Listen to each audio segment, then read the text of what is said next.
Quan la situació es produeix degut a que una o diverses persones estan tenint una conducta molt inadequada,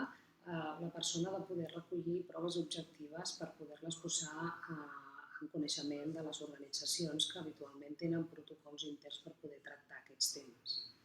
Quan l'actitud és més subtil i és més difícil d'objectivar, aquí cal buscar, aliats dintre l'organització per poder demanar ajuda i, d'altra banda, també pensar nosaltres com ens podem col·locar, com podem posar límits en aquesta persona perquè aquesta actitud deixi de